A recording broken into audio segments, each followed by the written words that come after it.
حکیم آپ کے اندر یہ 10 چیزیں پیدا نہیں کر سکتی تو آپ اسے کوئی بھی نام دے سکتے ہیں مگر آپ اسے تعلیم نہیں کہہ سکتے۔ کا مقصد انسان کو شعور اور آگاہی دینا ہے تاکہ وہ صحیح اور غلط میں فرق کر سکے۔ یہ ترقی کی بنیاد ہے جو فرد سے لے کر قوموں کو کامیابی کی راہ دکھاتی ہے۔ انسان اپنے خوابوں کو حقیقت میں ڈھالنے کا ہنر سیکھتا ہے۔ تعلیم انسان کو اندھی تکلیف سے بچا کر تحقیق، سوچ اور سوال کرنے کی طاقت فراہم کرتی ہے۔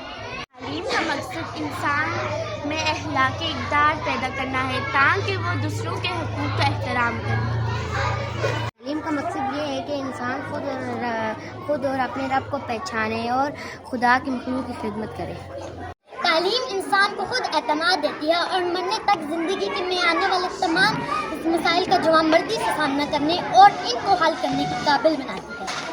تعلیم انسان کو اپنی صلاحیتیں پہچاننے اور انہیں بہتر طریقے سے استعمال کرنے کا موقع فراہم کرتی ہے۔ تعلیم کا اصل مقصد انسان کو اچھا شہری بنانا ہے جو معاشرے میں اپنے مثبت کردار ادا کرے۔